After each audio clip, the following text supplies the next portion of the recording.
We're going to be talking about going on vacation and avoiding going broke while you're on vacation. After all, the whole point of going on vacation is to be free, to relax and to have fun and to just honestly be stress-free and carefree while you're enjoying your time, whether sitting on a beach or in a cabin by a lake or in the mountains, wherever your vacation destination is, right? And for my family, our favorite place in the entire world to go on vacation at is Tybee Island, Georgia. So we take a family vacation every year to Tybee Island. And we have a pretty strict budget as far as how much we're willing to spend while we're at Tybee Island. We're very frugal when it comes to going on vacation because if we weren't, we wouldn't be able to afford doing so without going into debt. That's right, we take vacations without using credit cards. After all, we have no credit cards to use even if we wanted to. So that means everything that we do while we're at Tybee is paid for in cash. Now, the way that we do this so we can actually enjoy our vacation and have fun and not stress about money is we plan for months at a time. We plan and save for months at a time to go on vacation.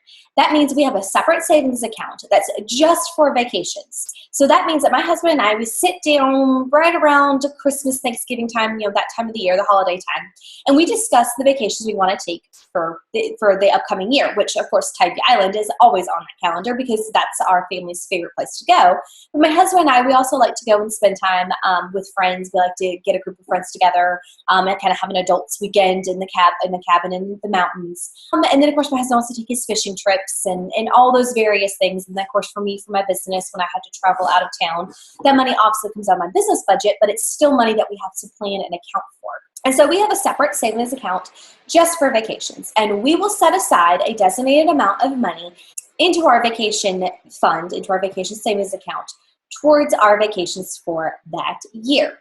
Now, as mentioned that we go to Tybee Island and we're pretty frugal when we do that. That means that we stay in a 400 square foot cabin, which it's actually a tiny home. It's built on wheels and it's classified as a tiny home. But we stay there while we're in Tybee Island. It's awesome. As crazy as it might sound, staying in 400 square feet, it's amazing because the thing is that the only other way we could afford to go to Tybee Island and stay for a week is if we camped, and we only have the tent. I don't feel like tent camping in the immense heat and humidity that's in Tybee Island with all three of my kids. I can just hear the whining and fussing and crying now. So we love to stay in that little cabin because it has AC, which is so nice. It also has a bedroom for mom and dad. And it has bunk beds, which my boys think are just the most amazing thing on the face of the planet. Now, our daughter, she's 18 months old, so she stays, we have a travel crib. It looks like a pack and play, but it's actually much smaller than a pack and play, so it's amazing to travel with and highly recommend it to you if you have a little one. Now, you might be going, well, why don't you just do one of those Airbnbs or, rent a house down there? And we could totally do that. The only problem with that is that it would cost us double what this 400 square foot cabin cost. Now, we've gone on vacation multiple times. For me, going on vacation is not about the place that you stay. It's about the experience that you have while you're in that vacation destination. For my family growing up, our vacation of choice every single year was camping. We always went camping at Lake Altoona. We absolutely loved that vacation. It was our favorite vacation. There was many, many years where we never went to the beach. My husband and I were just talking about the other day. I can only recall going to the beach 3 times when I was a kid. 3 times, that's it. We didn't go any other time to the beach outside of that. And we only went to the mountains twice and stayed in the cabin. Other than that, we didn't go on vacations. We went camping. That's what we did. So for me, my standards, my comfort standard when it comes to going on vacation is very low.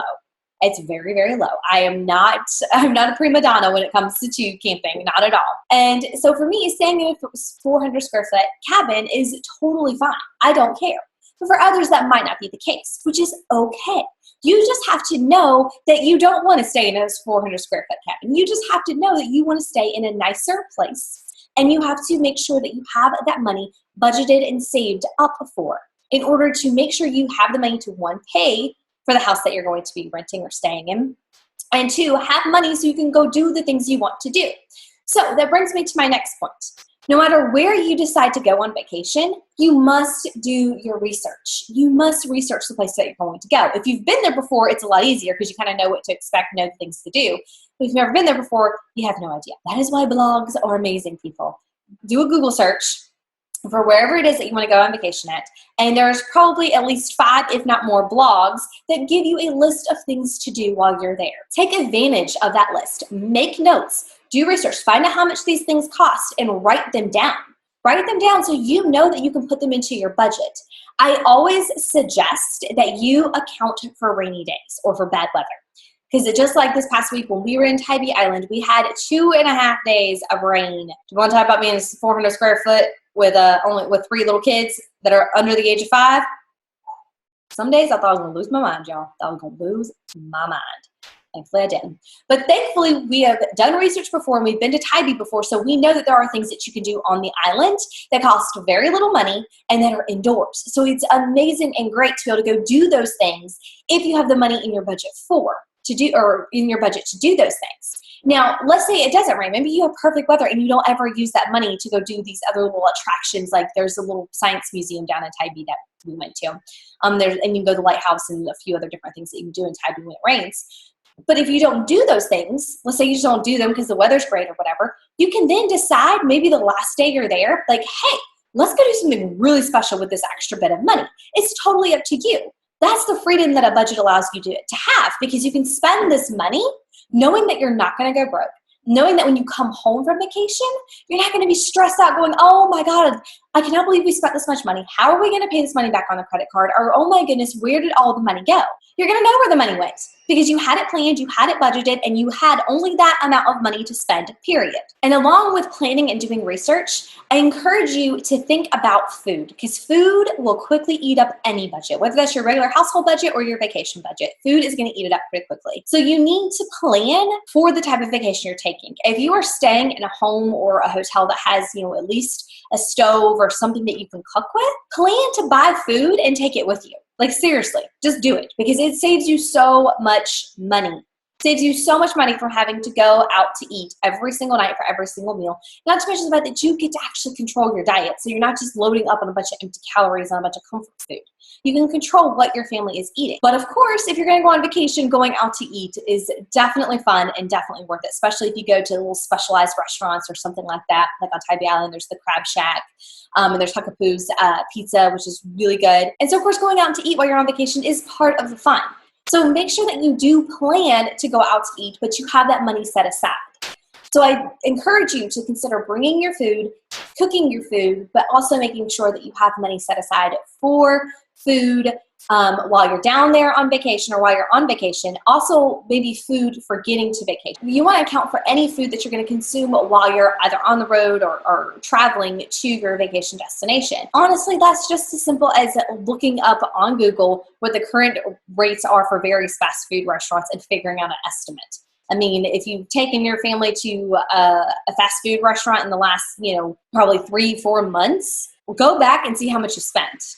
That is a very good indicator of about how much money you can expect to spend at a fast food restaurant, and then multiply that by how many times you're planning on stopping for food while you're traveling. Okay, so just to recap on what you're going to do when it comes to planning and budgeting for a vacation. First, you're going to sit down and figure out exactly how many vacations you want to go on in a year. You're going to figure out roughly where you want to go. You don't necessarily have to have a specific place in mind, but you want to know roughly where you want to go. Beach, cabin, ski trip, Europe, whatever.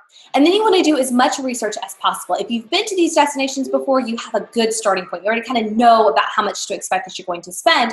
But if you've never been there before, you need to make sure that you do as much research as possible in order to figure out, okay, average price of, a house rental, whether it's an Airbnb, a hotel rental, a cabin rental, if you're going to be camping, how much the campsite is, et cetera, et cetera, et cetera. Do as much research as you can. Write it all down. I literally will write it down. I will literally write it down in a notebook. I will literally write it down in a notebook. Exactly how much the average cost of various things that we're looking at to do, how much that costs. And then I just tally it up from there. And we use that as our starting point for figuring out how much to save for that particular vacation. And you're going to want to do this for every vacation that you're planning to take in that year. You want to make sure that you have an estimated total for each one, and you want to make sure you have a separate savings account set up just for vacations. That's the only thing this accounts for. This is not emergency savings. This is not retirement savings. It's not kids' college savings. This is designated just for vacations. You can set this up as either a checking account with your local bank, we can set up as a savings account. It doesn't matter which one you decide to do, whatever's easiest on you, but set it up and start, and then look over your budget and see how much you can pull from your budget every single week or month or paycheck into that account to start saving up for your vacation. And I encourage you to make sure that you look over the timeline of when you want to take those vacations to make sure that you're saving enough money to have enough money by the time you want to take that vacation. So if your vacation's in 5 months, you want to make sure that you've got enough money allocated every single week, paycheck, or month towards your vacation savings to make sure you have enough money to actually go on this vacation that you plan to go on. Remember to think about and include rainy day stuff, especially if you have small kids. You're going to want to make sure that just in case there's bad weather and you're stuck indoors for a day or two during your vacation, that there are things that you can go and do with your kids and with your family that, one, aren't going to break the bank, two, that are going to be interesting and fun that everyone's going to want to do, and three, you want to make sure that you look at the prices for admissions or for admissions or whatever it may be, the price that you are expected to pay when you get there, and make sure you have that amount included in your vacation estimate, because you want to make sure you have that there just in case if bad weather does happen, or hey, maybe you get bored or run out of things to do. And then the next thing is to think about and plan for food. This can eat up so much of your budget, so make sure that you plan actively for food. I always encourage families, especially families, to bring your food with you if you can. If you can, go shop at your local grocery store and load up a cooler or whatever and take it with you, I encourage you to do that. If you can't and that's not feasible, that's totally fine. If there's a way that you can maybe go grocery shopping when you're down, so even if bringing your food isn't feasible, see if maybe you can hit up a local a local market, local supermarket. I know in Tybee Island, when we stay, there actually is a local market, so you can get things like local fresh seafood. My husband fishes, so my husband actually goes fishing when we're down in Tybee. That's like his thing. It's his favorite place in the whole entire world to go fishing. So I don't have to worry about going and buying fish. He just catches it and we eat it. But if I did have to worry about it, there is a market on Tybee Island that actually has very decent prices when it comes to some of the fresh seafood. But the whole key to being successful with this entire thing is to plan as much as possible and to save as much money as you possibly can and to be as frugal as possible. Not to the point that you're stressing yourself out over, obviously, but the more active that you are in staying true to your budget, your household budget and your vacation budget, the easier it becomes to go on vacation free of stress, free of wondering how on earth they're going to make this happen. It's amazing. It truly is amazing. I'll include a couple of links in the description of this video that you can check out different things that we've done when it comes to saving money for vacation and for making budgeting a reality for our family in order to make sure that we get to go on these vacations with our family.